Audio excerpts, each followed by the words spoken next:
미국 기독교의 양대 성지인 양화진 외국인 선교사 묘원과 용인 순교자 기념관을 관리, 보존, 계승하기 위해서 창립된 우리 교회를 못마땅해 하거나 불편해 하시는 분들이 우리 교회를 양화진에서부터 떠나게 하기 위해서 지난 4년 동안 얼마나 터무니없이 공박해 왔는지는 이미 주지의 사실입니다. 최근에는 제가 이미 탈퇴한 총회의 노회가 제가 쓴 책 중에서 단 한 문장의 의미를 의도적으로 왜곡하고 과장해서 저를 이단이라고 노회 기소위원회에 고발했다가 여론의 역풍을 맞게 되자 준비가 미흡했다며 고발장에서 이단이라는 글자는 삭제한다고 언론에 밝히는 해프닝을 벌이기도 했습니다. 준비가 미흡했다는 말이 또다시 무엇인가 준비해서 일을 꾸미겠다는 의미인지는 모르겠습니다. 여하튼 그와 관련된 상세한 자료가 우리 교회 홈페이지에 게재되어 있으니 누구시든지 참조하실 수 있습니다. 이처럼 끊임없이 계속되는 외풍을 혹 제가 견디지 못하고 넘어질까 우려한 우리 교회 20, 30대 청년 수백 명이 지난 몇 주 동안 제게 격려의 편지와 쪽지를 보내주셨습니다. 그분들에게 일일이 답장을 드릴 수 없기에 이 자리를 빌어서 감사의 말씀을 드립니다. 그런데 한 청년의 편지 내용 중에는 신앙과 관련된 질문이 있었습니다. 어떻게 하면 어떤 상황 속에서든 염려함이 없이 담대하고 흔들림 없는 믿음을 지닐 수 있느냐는 질문이었습니다. 어떻게 하면 그것이 가능하겠습니까? 그 질문에 대한 해답을 오늘의 본문이 전해주고 있습니다. 참수형을 당하기 전날 요새처럼 철통 같은 경비의 감옥으로부터 주님에 의해 극적으로 구출받은 베드로는 자신을 위해서 교인들이 기도하고 있던 마가라 하는 요한의 어머니 마리아의 집을 찾아갔습니다.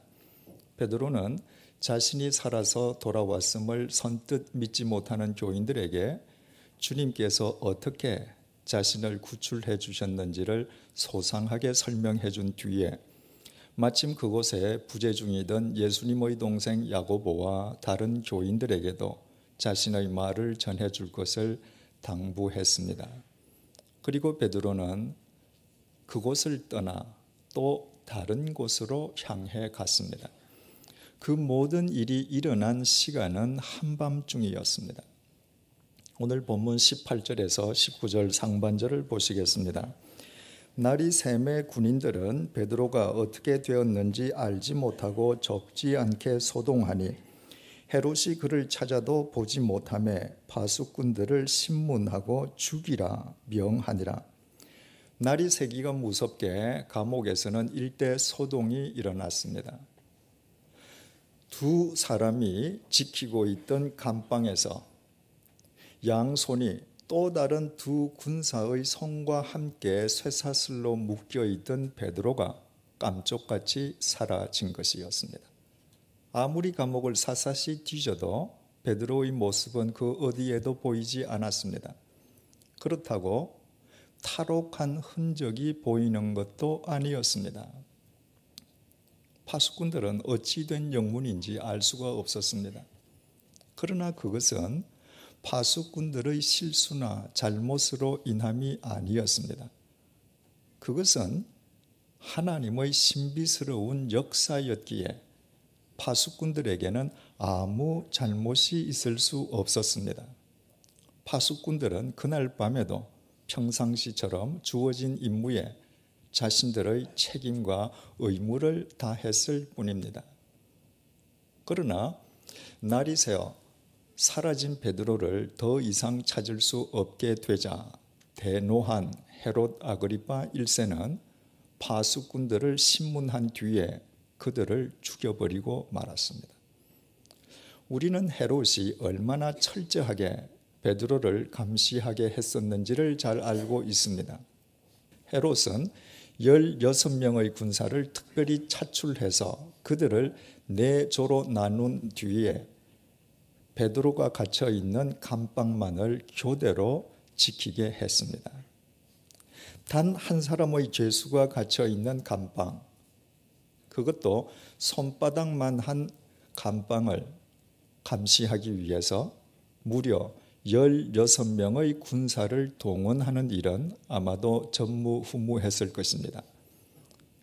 주님께서 역사를 일으키시던 바로 그날 밤에도 그 시각의 교대조인 4명의 파수꾼들이 감방 안에 갇혀 있는 베드로 한 사람만을 지키고 있었습니다. 만약에 헤롯이 그 시각의 교대조만 죽였다면 처형당한 파수꾼들의 숫자는 4명에 달할 것입니다. 그러나 헤롯이 그날 밤 감옥 전체에 깔려있던 모든 경비병들을 죽였다면 처형당한 파수꾼들의 숫자는 훨씬 많아질 것입니다. 하나님에 의해 구출된 사람은 베드로 한 사람밖에 없었습니다. 그런데 그 베드로로 인해 4명의 파수꾼들이 목숨을 잃었습니다. 한 사람을 살리기 위해 다수의 희생이 수반된 것입니다. 하나님의 허락 없이는 참새 한 마리도 떨어질 수 없다는 주님의 말씀에 비추어 볼 때 그 역시도 하나님의 섭리임이 분명했습니다. 하나님께서는 그 정도로 베드로를 귀히 여기셨습니다. 보잘것없는 단 한 사람의 베드로, 그의 생명을 최소한 파수꾼 4명의 생명과 맞바꾸실 정도였습니다. 그 놀라운 사실을 자신의 삶으로 체험했던 베드로는 그래서 후에 베드로전서 1장 5절에서 6절을 통해 이렇게 증언합니다. 표준 새 번역으로 읽어드리겠습니다. 하나님께서는 여러분이 마지막 때에 나타나기로 되어 있는 구원을 얻게 하시려고 여러분의 믿음을 보시고 그분의 능력으로 여러분을 보호하고 계십니다. 그러므로 지금 잠시 동안 여러분이 여러 가지 시련을 겪으면서 어쩔 수 없이 슬픔에 빠져 있다 하더라도 이것을 기뻐하십시오. 베드로는 이 이후 어떤 시련이 닥쳐도 전혀 두려워하지 않았습니다. 어떤 시련 속에서도 자신의 생명을 최소한 파수꾼 4명의 생명과 맞바꾸신 하나님께서 자신을 철저하게 지키고 보호해 주고 계심을 믿었기에 그는 어떤 상황 속에서도 담대하게 흔들림 없이 주님의 뜻을 쫓아 살 수 있었고 하나님의 능력 속에서 모든 시련은 반드시 기쁨으로 귀결됨을 확신했습니다. 이처럼 베드로의 담대하고 흔들림 없는 믿음의 뿌리는 자기 자신이 아니라 보잘것없는 자신의 생명을 최소한 파수꾼 4명의 생명과 맞바꾸시는 하나님에게 있었습니다. 여기에서 이런 질문을 제기하는 분이 있을 수 있습니다. 하나님께서 베드로 한 사람을 살리기 위해서 파수꾼 4명을 죽이시는 하나님이시라면 그 하나님이 과연 공평하신 하나님일 수 있느냐는 것입니다. 이미 말씀드린 것처럼 그 파수꾼들에게는 아무 잘못이 없었습니다. 그날 밤에도 그 파수꾼들은 주어진 자신들의 임무에 충실했을 뿐입니다. 단지 그들이 유한한 인간이었기에 신비스러운 하나님의 역사를 인지할 수 없었을 뿐입니다. 그런데도 하나님께서는 베드로 한 사람을 구원하시기 위해 최소한 파수꾼 4명이 죽게 내버려 두셨습니다. 그것은 모두 하나님의 섭리 속에서 이루어진 일이었습니다. 그렇다면 그 하나님을 어떻게 의로운 하나님이요 사랑의 하나님이라고 부를 수 있겠습니까? 이것은 참으로 논리적이고 합리적인 질문입니다. 그러나 이 질문의 근저에는 대단히 중요한 전제가 깔려 있음을 간과해서는 안 됩니다. 이런 질문을 제기하는 사람은 본문을 보면서 자기 자신을 처형당한 4명의 파수꾼과 동일시하는 사람이라는 것입니다. 이 본문을 보면서 자기 자신을 그 죽음의 감옥으로부터 구출된 베드로와 동일시하는 사람이라면 그런 질문을 제기할 수 없다는 것은 구출된 베드로를 보면 알 수 있습니다. 그날 밤 구출된 베드로가 이튿날 아침에 자기로 인해서 멀쩡한 4명의 파수꾼들이 처형당한 것을 알고서 하나님이 그렇게 불공평할 수 있느냐며 하나님을 성토하거나 매도했습니까? 전혀 그렇지 않았습니다. 왜 하나님께서 보잘것없는 자신의 생명을 최소한 파수꾼 4명의 생명과 맞바꾸셨는가? 왜 하나님께서 자기 대신에 4명의 파수꾼들을 죽게 하셨는가? 베드로에게 그런 이유를 따지는 것은 부질없는 일이었습니다. 베드로에게 중요한 것은 하나님께서 보잘것없는 자신의 생명을 최소한 파수꾼 4명의 생명과 맞바꾸실 정도로 자신을 사랑하고 계신다는 사실 그 자체였습니다.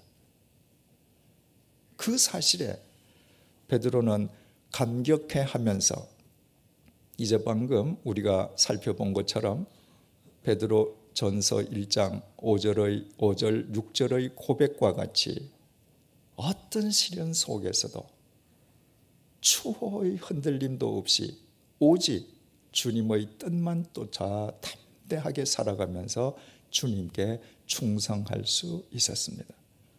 그러므로 오늘의 본문을 읽으면서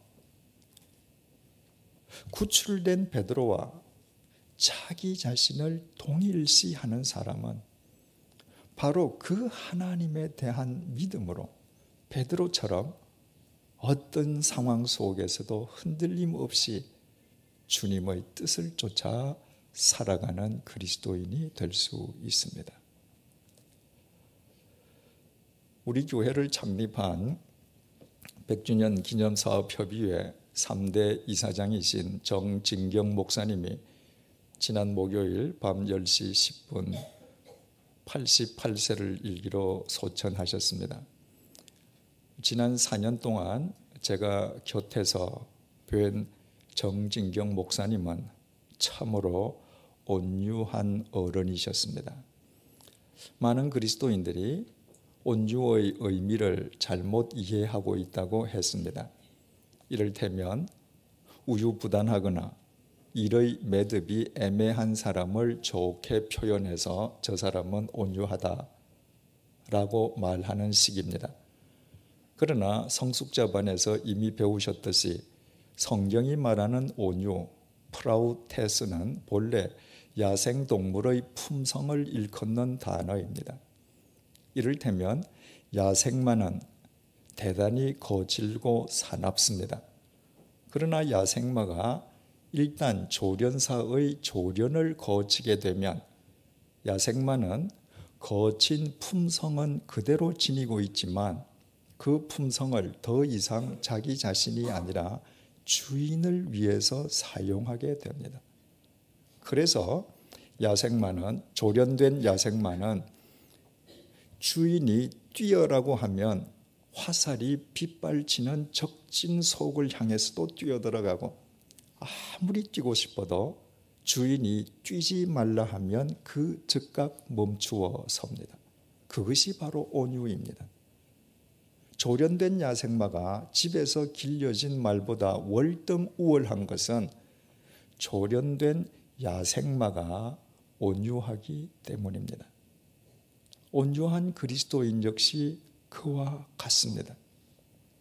모세나 바울처럼 자신의 품성과 자신의 힘과 자신의 능력을 비롯한 모든 것을 오직 주님만을 위해 사용하는 사람입니다.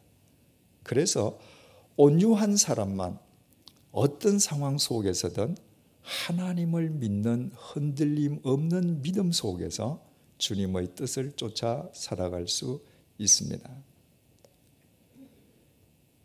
정진경 목사님은 양화진과 관련해서 온갖 모함과 비방 속에서도 양화진을 한국 개신교의 성지로 가꾸기 위해서 초지일관 온유하셨습니다. 사람이 나이가 들면 바른 사리 분별보다도 자신이 그동안 평생 쌓아온 자신의 명예를 더 중요시하게 됩니다.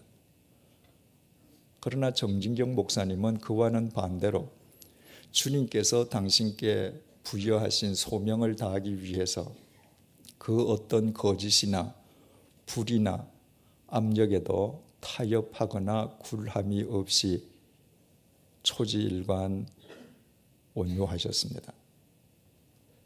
저는 4년 동안 그 정진경 목사님을 곁에서 뵈면서 어떻게 저 연세에 언제 어떤 상황 속에서나 저토록 온유한 삶을 사실 수 있으실까 늘 궁금했습니다.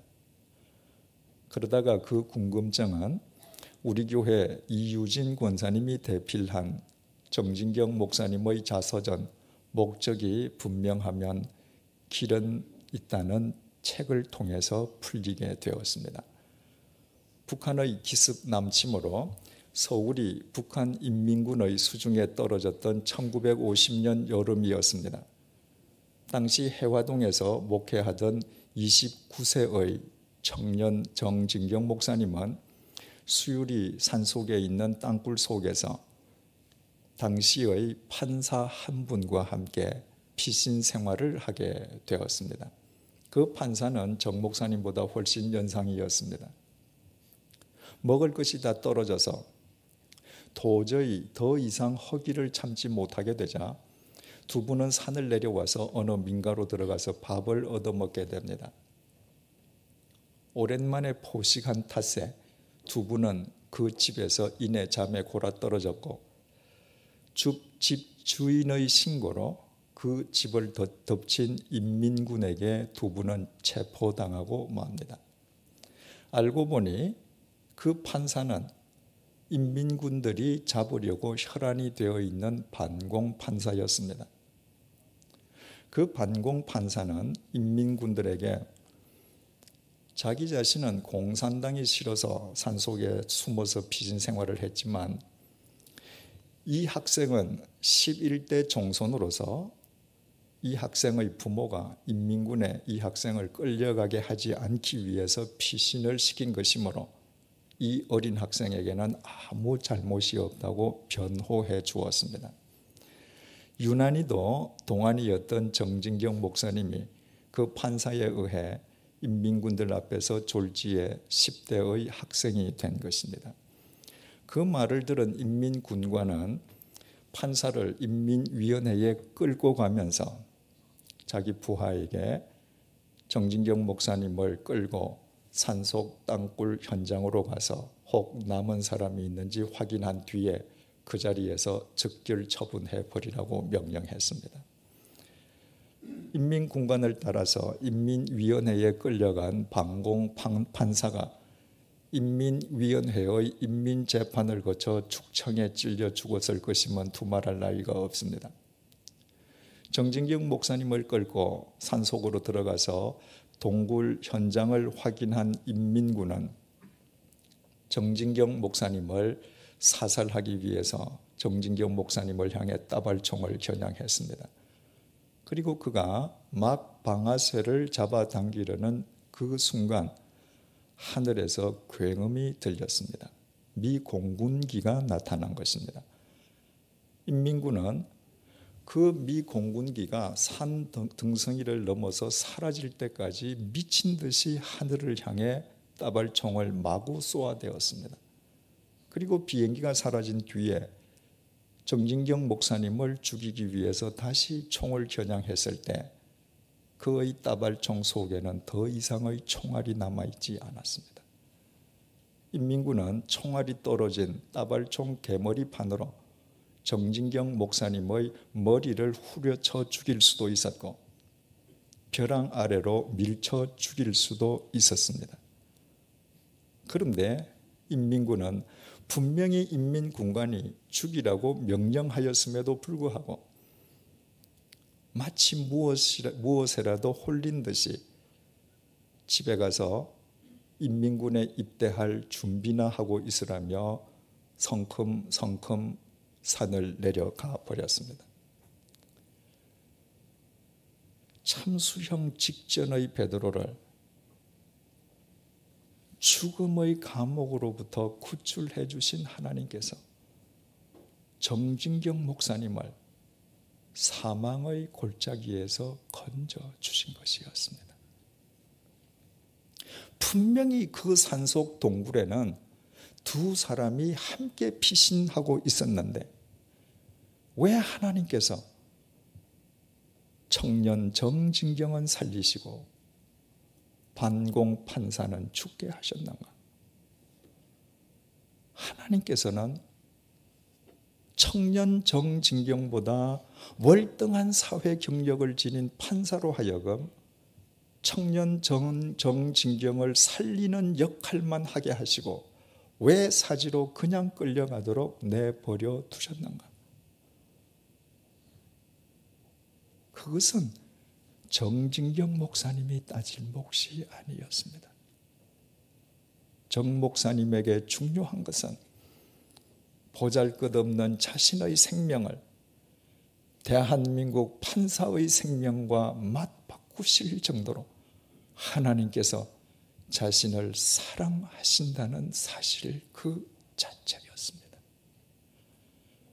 그 놀라운 사실을 당신의 삶으로 체험했기에 그 이후 정진경 목사님은 일평생토록 주님의 메인 온유한 그리스도인으로서 어떤 상황 속에서든 담대하게 흔들림 없이 주님을 쫓는 성결한 삶으로 일관하실 수 있었습니다. 저는 지난 2005년 4월 21일 정진경 목사님을 처음 뵙던 날 정 목사님의 눈에 맺혔던 눈물을 잊을 수가 없습니다. 그날 당시 방치되어져 있던 양화진 관리를 전담할 목적으로 창립할 교회를 제게 맡기기 위해서 저를 찾아오신 협의회 어르신들 가운데에 정 목사님께서 가장 연장자셨습니다.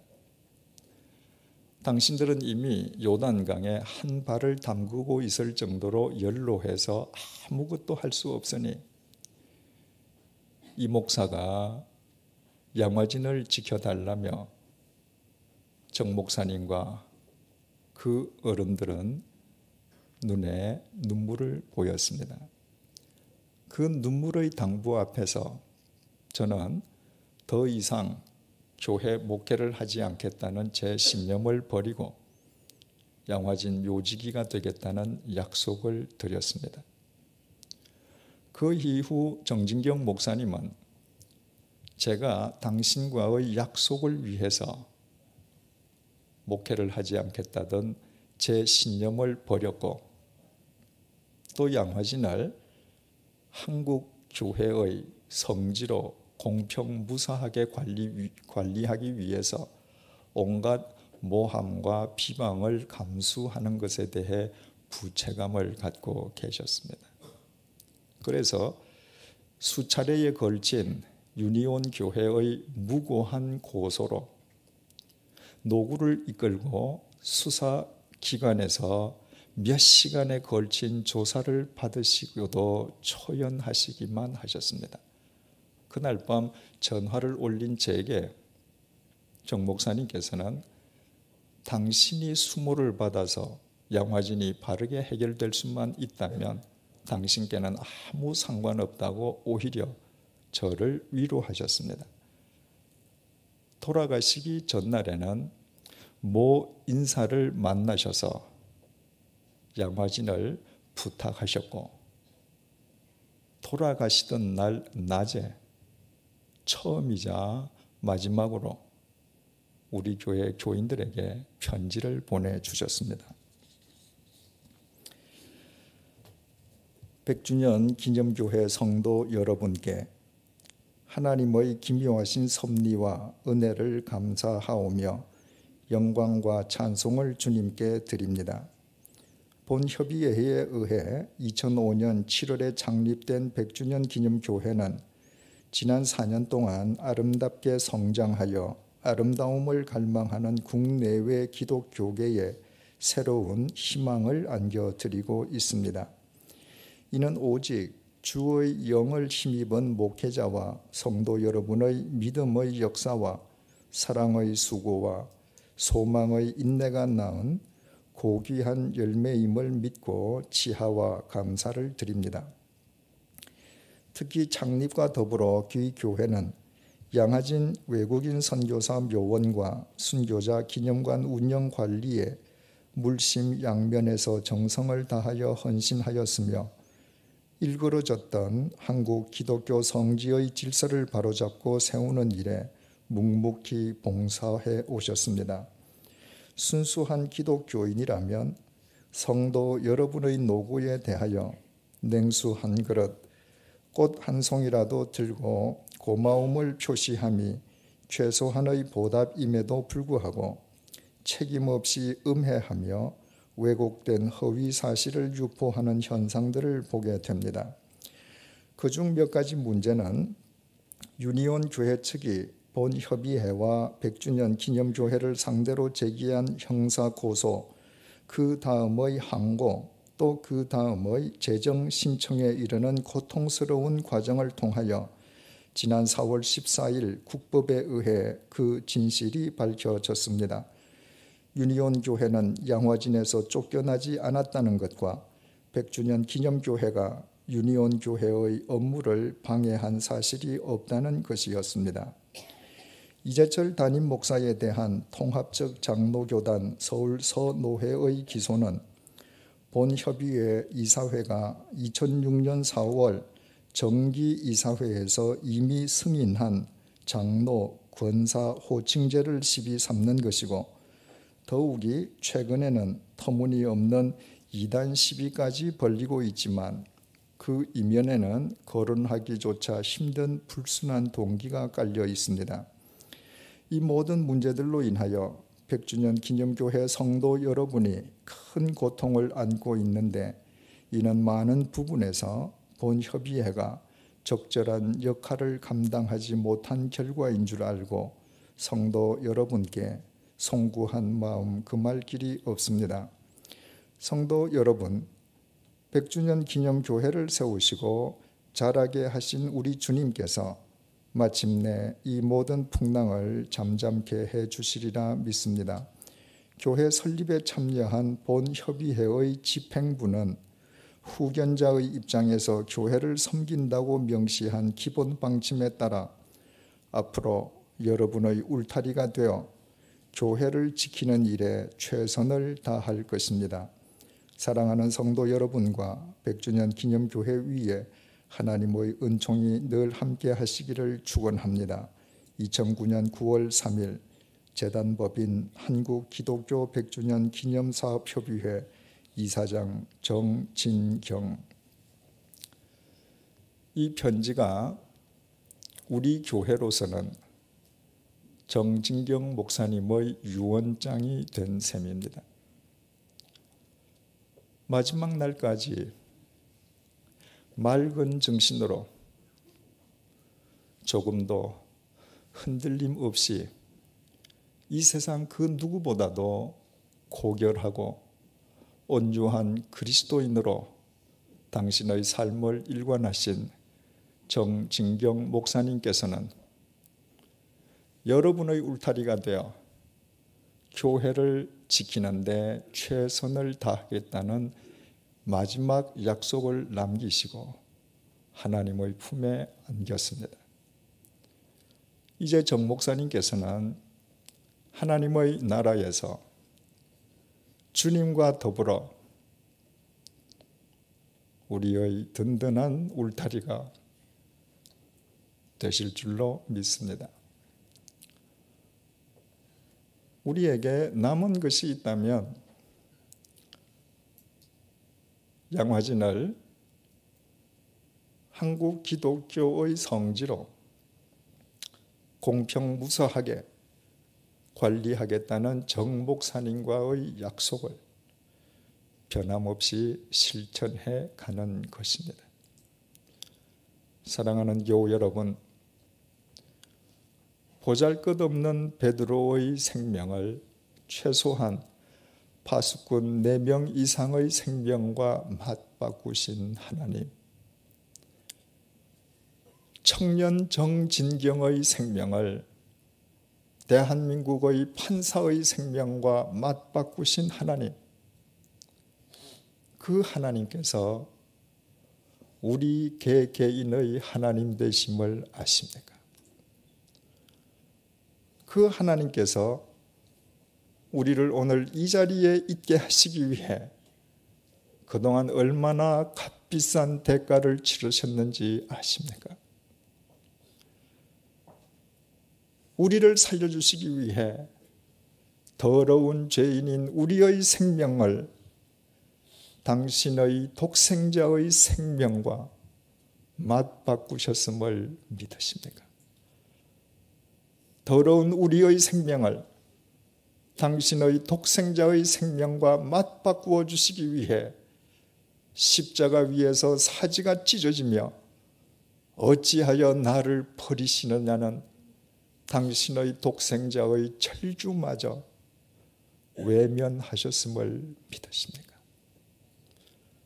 그렇다면 우리 모두 그 하나님께 우리 믿음의 뿌리를 내리십시다. 그 하나님을 의지해서 어떤 상황 속에서든 흔들림 없는 믿음으로 오직 주님의 뜻을 쫓아 살아가는 온유한 그리스도인들이 되십시다. 그때 우리의 삶 속에는 진리와 생명과 사랑의 열매가 아름답게 결실될 것이요, 그 결과로 우리의 삶은 정진경 목사님의 일생처럼 수정보다 더 고결하고 성결한 주님의 메시지로 축적될 것입니다. 기도하시겠습니다.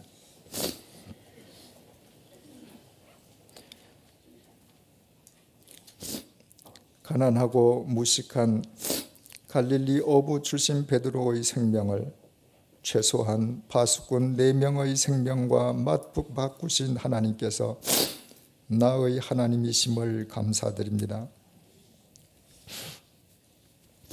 아무것도 가진 것이 없던 청년 정진경의 생명을 대한민국 판사의 생명과 맞바꾸신 하나님께서 내 삶의 현장에서 나와 함께하고 계심을 감사드립니다.